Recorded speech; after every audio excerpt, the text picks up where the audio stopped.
Ahead of anticipated bailout talks with the International Monetary Fund tomorrow, government of Ghana appears confident on the back of a strong showing. Last week, the IMF has proposed a menu of additional short-term adjustment measures which includes streamlining allowances to reduce the wage bill, workforce reduction in overstaffed areas of the public sector, or even worse, a call for higher taxes and spending cuts to reduce budget deficit more quickly. But on the back of a large inflow of cash from the third Eurobond and Cocoa Board syndicated loan, Finance Minister Seth Terkper says government will tailor the program to the country's middle income aspirations and that it will seek concessions from the fund during negotiations. Tonight, we're asking what kind of concessions are possible. Are these sustainable? Could these wash away fears of stringent IMF conditionalities with potentially harsh consequences? My name is Stephen Anti, and this is today's big story.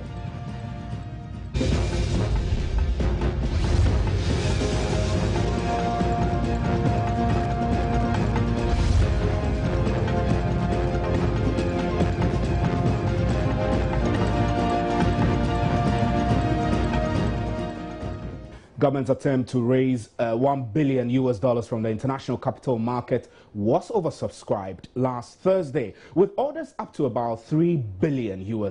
Now, Cocoa Board also signed a $1.7 billion trade finance deal, which was also oversubscribed by 15%, against the fact that the cedi stabilized impressively last week, holding its ground against the dollar, closing at 3.5 to the dollar. Analysts believe these should boost Ghana's position as it meets the IMF team tomorrow. Now, one crucial area government intends using to its advantage, however, are what it calls homegrown economic policies. Let's now start the discussions. Now, we're joined on the telephone line by Kweku Kwating, who is a member of the New Patriotic Party, MPP, and MP for Obuasi West. The MPP believes that going back to the IMF when Ghana weaned itself off from the International Monetary Fund is not good enough. Let's hear them. Good evening, sir.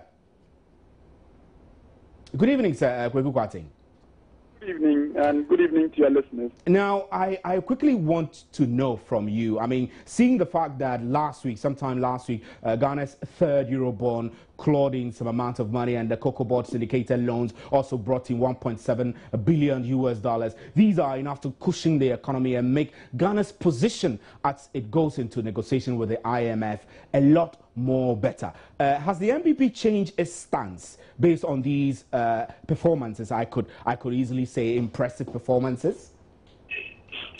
Well, the MPP has really not taken any such stand against what the government intends to do. We have just expressed our disappointment that circumstances have made it necessary for Ghana to go back for an IMF program when we weaned ourselves off not very long ago. That's the point we have made. It's just unfortunate, and I think that point is still valid. It's still valid. I mean, yeah. Tomorrow, yes, the discussions will begin, and I quite don't see it as a matter of government going into these discussions with any stronger negotiating position. The fact of the matter is that if you have your homegrown solution, why don't you go ahead and implement your own homegrown solution? Why has it become necessary for you to go to the IMF for a program?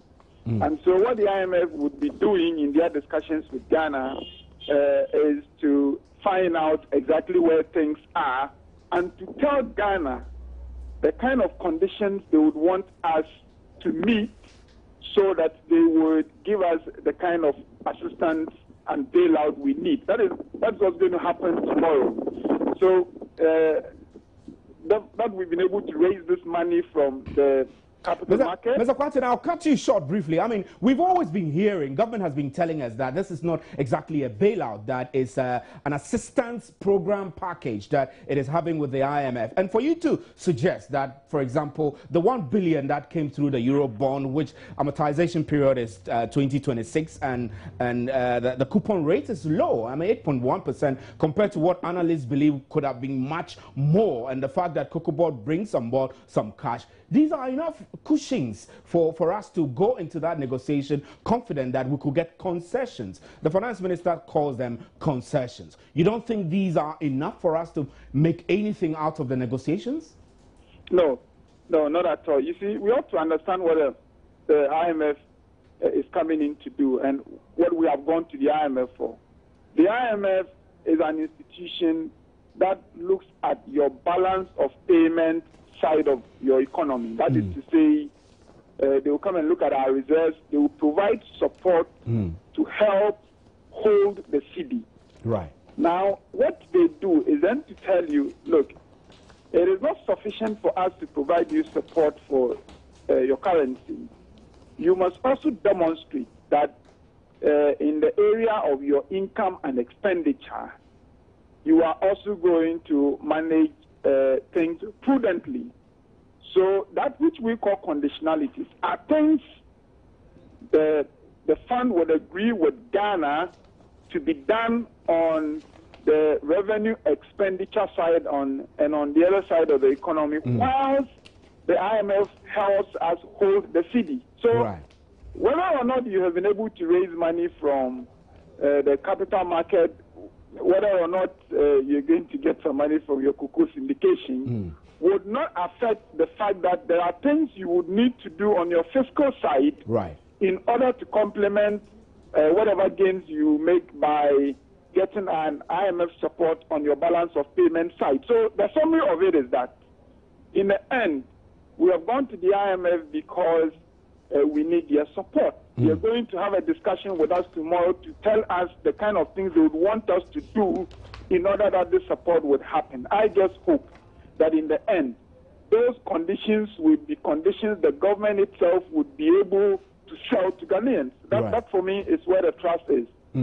Right, let's quickly run through some of the conditionalities which we're expecting. The IMF, in its May country report, proposed some strict measures, including high taxes and spending cuts to reduce the budget deficit. It also, on the expenditure side, proposed streamlining of allowances to reduce the wage bill. And then also it called for prioritization of capital spending combined with reduction in transfers of statutory funds to the lowest permissible level. I mean, these are only three of the conditionalities I've read to you. Do you not think that if government puts itself in a position to work with these conditionalities in the long term, in the medium to long term, this will be beneficial and will help shore up the cedi's stability and perhaps stabilize the economy?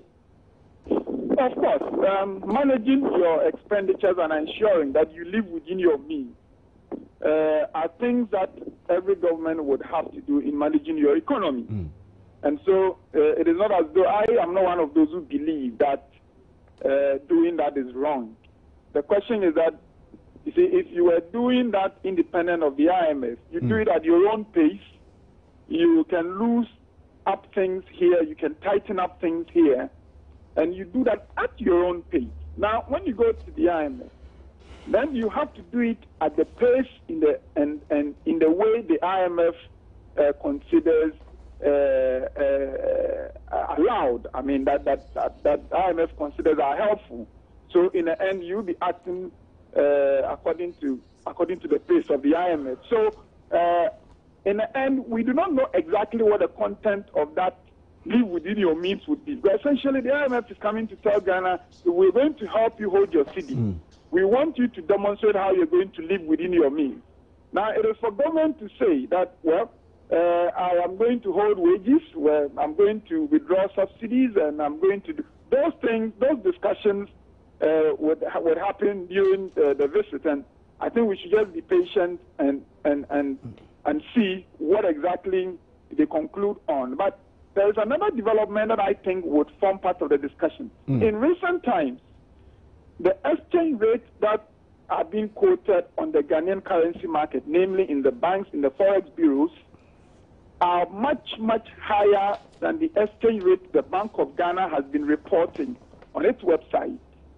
Now, according to the articles of agreement with the IMF, specifically Article 8, subsection 3, the IMF considers that to be multiple currency practice. It's against IMF rules And I am sure they are going to ask government, how come you have this disparity between the rate you're putting out and that which your banks are putting out? Because in the end, it's a way of cheating your farmers, paying your farmers less than they should. It affects fuel pricing and all that. So I think, in addition to demonstrating to the IMF how you're going to live within your means, the government is also going to come under pressure to correct this illegal disparity between the Bank of Ghana's rate and the rates on the market. I think it's one of the things that would be in the discussions as well. Right, Mr. Kwaching, I'm curious because the NPP has been critical of the government over its economic management. Now, if you were in government, if the NPP were in government today,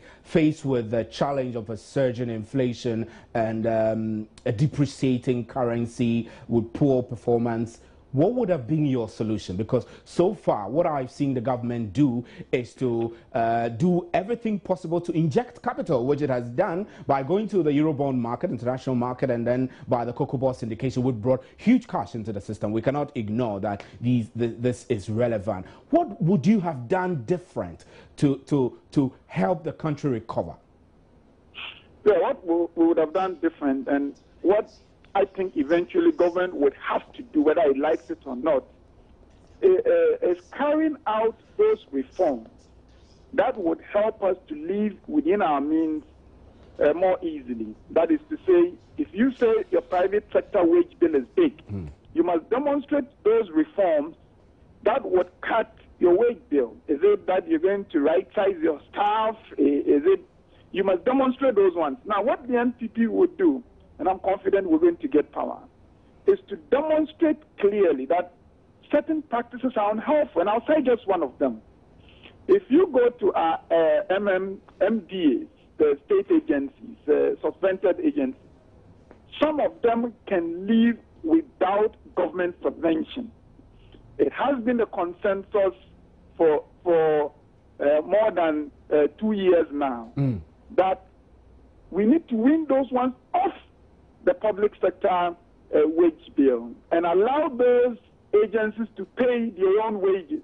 Now, government has been paying lip service to this. It keeps promising every time there's an engagement with the public that would be done. You see, some of those reforms will have to be done. Without them, this IMF program will end. Right. We will begin to slide back into the difficulty. So what the NPP would do is to carry out the reforms that are needed to make it possible for us to live within our means in the long term. Right. But those reforms would also come, I'm concluding, those reforms would also come on the revenue side, the things you need to do to up your revenue permanently. Right. Mr. Kwaching, I'll have you hold briefly. We're trying to balance the discussion. We're going to get Sydney Casely Hayford, who's a financial analyst, in studio later on in the show, and we're trying to get an economist also. But, I mean, since we've given Kwaching the opportunity, we're joined on the other telephone line now by MP for South Dai. Good evening, sir. Good evening. Good evening. Adam Esima, I'm told, MP for South Dai. Now, we know that government appears confident on the back of what it calls its homegrown policies as it goes into assistance package negotiations with the IMF tomorrow. Now, the key question the opposition is raising is that if government is that confident about its homegrown policies, why not go on its own to resuscitate the economy rather than go for an IMF assistance package when indeed Ghana weaned itself off IMF and its conditionalities under former President Kufuor?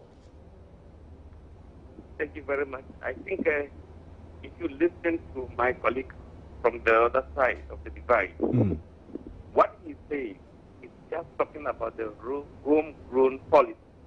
The homegrown policy actually emphasizes how to reduce the budget deficit. It also talks about how to actually reduce the inflation rate and also how to actually restructure the economy so that we'll have enough revenue from the exports that we are taking. Right. And also to be able to plug all the loopholes within the revenue sector so that enough revenue will be able to be generated. I agree with you perfectly that institutions that can actually support themselves to the win of, and that is what the member of the Honorable Minister for Finance has been saying always, that certain institutions government zero, so that they will live on themselves and be able to generate resources to actually build their own infrastructure. Take, for instance, Ghana Water Company. Take, for instance, Environmental Protection Agency. These are, I'm just giving some examples. These are institutions that can actually generate resources and be able to pay their salaries and allowances for their staff. So, Mr. Asima, I want to put the discussion in a proper context. We're talking about homegrown policies. I've heard you mention two. Can you tell us really what homegrown policies government is referring to, which is giving it the confidence it's basing its confidence on these homegrown policies for which it is hoping. Finance Minister has told us that he's hoping to make concessions for Ghana going in tomorrow. You just mentioned a couple, making state agencies like Ghana Water be sustainable, generate their own. What else? What other homegrown policies? It doesn't look to me that these homegrown policies have been well talked about and have been effectively implemented on the ground for the citizens to even be confident going forward. No, I think the finance minister has been in Parliament and presented the homegrown policy, like how to reduce on budget deficit, how to reduce the inflation, how to actually make sure that we depend on our own resources, produce and consume items that can be produced in Ghana. Look at the agricultural sector. We have to strengthen our agricultural sector so we reduce the importation of sugar. For instance, when the president was the commander last time, he told us clearly that the commander sugar factory will come from the state. And that will actually have linkages from the production on the floor of the factory to actually distribution and to the retailing. And it's going to create jobs. So these are the homegrown policies that the president is talking about. If you look at, even when the president came to give the State of the Nation address, he made it very clear. He made it very clear that Ghana needs to restructure its economy.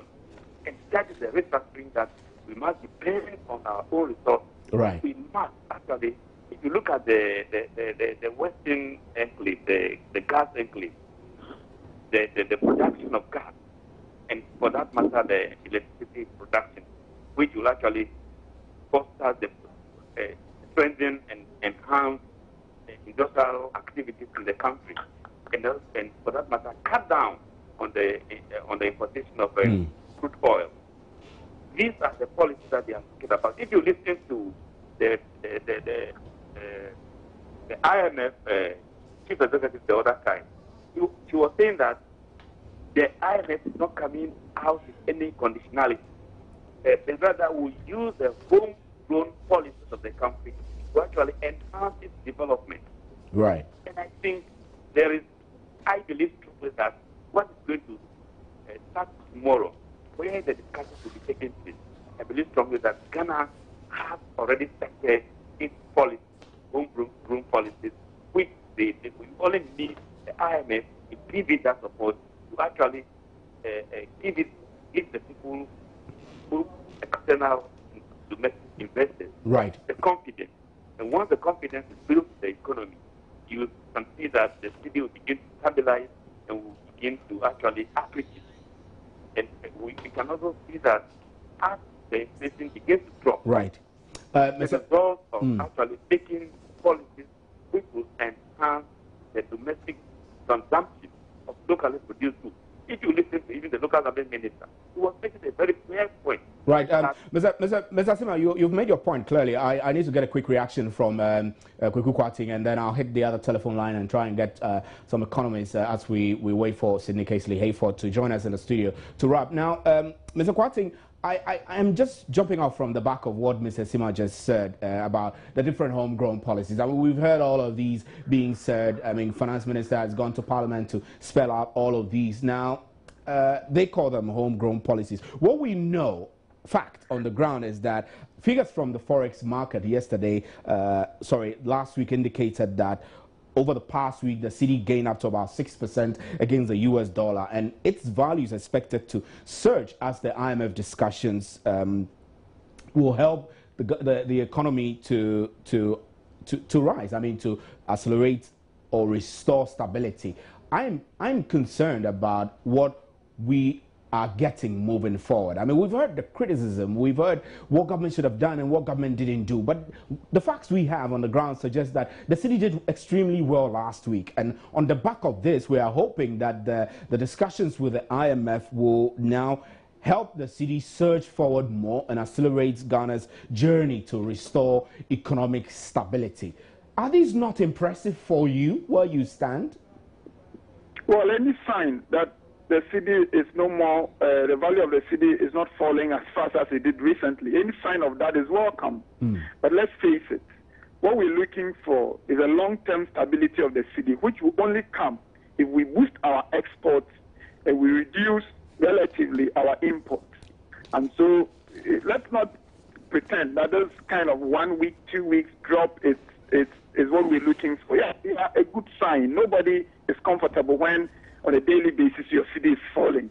But let's be clear about it. Unless we expand our export base and unless government cuts its over expenditure so that it wouldn't have to go to the IMF for IMF to virtually print money to finance government deficit, thereby diluting our city and making it drop against the other currencies, we are going to be in this difficulty. That's a long-term discussion, and I'm not going to attack that much value, even though I consider it good news. I do not attach that much value to a 1 week some stability in the city, because it is definitely not sustainable unless your exports improve. That's not sustainable. That's the first one. But the second point is that, you see, the things we have been calling homegrown solutions, as far as I'm concerned, respectfully, it's nothing but a statement of principles. And what is that statement of principles? We will make sure that our public agencies do not spend more money than we're able to allocate to them. We will make sure that Ghana Water Company would be able to operate efficiently. We will make sure. Those things are statement of principles. What government will have to do in their meeting with the IMF is to demonstrate how you're going to make those principles work. So that if you say you, for instance, will cut government expenditure, you say how? You say, well, I'm going to stop giving subsidy. And then they will tell you, what does that mean? So there has to be a conditionality that going forward, the rise of petroleum prices on the international market will directly reflect at home. Those are the clear commitments that would come out of this discussion. And as I said, we would wait and see. I hope that government would arrive at those conclusions that will be possible for them to sell to the Ghanaian public. Right. Because there's a limit to what people can also take. Mr. Gwatin, we're grateful for your time on today's Big Story. We'll take a break and we'll be right back. We'll continue the discussion and wrap up. My name is Stephen Anti, and you're watching today's Big Story. Stay with us.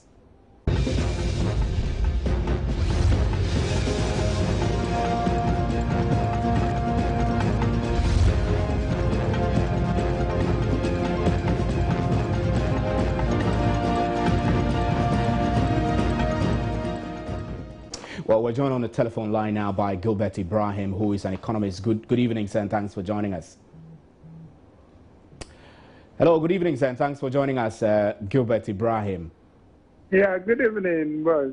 Now, I know that we've been long wanting to speak to you about this. Tomorrow, as government goes into what it calls the assistance package negotiations with the IMF, there are many who have doubts over what we will get as a country from this negotiation. Some fear that some of the conditionalities that the IMF is spelling out could actually mean that growth will have to be sacrificed, while the IMF believes that it's not so, that if government tries to raise its GDP quickly, it will expedite the recovery of the economy quicker. Are you doubtful that this negotiations with the IMF is good? Yeah, Prince, the line is a bit faint. But right. If I heard it clearly, you want to know as to the benefit Ghana will get from this IMF deal or conversation. I'm asking whether you think going into that negotiation is good. I mean, we all know, we've heard the benefits. We've heard everything about what benefits it will bring to Ghana. But we want to hear from the economist standpoint whether this is good or bad. With issues with IMF, that they are usually that's their role to support economies, alien economies out of their economic woes. Right. And some of their policies come with they have their effects, good, and some adverse, and that's about economic policy. The economic policies usually they want to solve one thing, they end up facing another challenge. Right. And that is basically the what economic policies will do. For example, you have inflation. In a bid to reduce inflation lower, you'll be creating some level of unemployment. You have to weigh some options. Now, coming specific to this IMF issue. At the moment, we have an economy that is having some challenges, so nobody will run away from that. And at the moment, every solution that is visible, that is available, that any policymaker or government can get, it's welcome. But then we need to tread cautiously. Just as we want to resolve all our challenges, we also have to look at if you take IMF. Right. I don't see Gilbert, I'm sorry. Gilbert, I'm sorry, I don't have a lot of time, so I quickly want to bring in Sidney Casely-Hayford, who we were expecting that he will join us in studio, but he couldn't make it, so he's on the other telephone. I'll quickly go to him. Sidney, we're grateful that you could join us. Unfortunately, you couldn't come to the studio. I do apologize. The traffic is just too heavy. Yeah, I understand. Now, quickly, this negotiation, what the government is calling assistance package discussions with the IMF tomorrow. I'm seeing this as not a bad position in the fact that over the past week, Ghana has made good gains. I mean, bringing in the cocoa board money and the Eurobond money, Ghana's position appears on paper to be good. Do you have doubts at all that we are going into this negotiation better off? Oh, yes, we are definitely going into the negotiations better off. Government's biggest problem was cash. Between now and when the IMF actually unrolls its program with us, there's the important element of finding enough cash to meet obligations.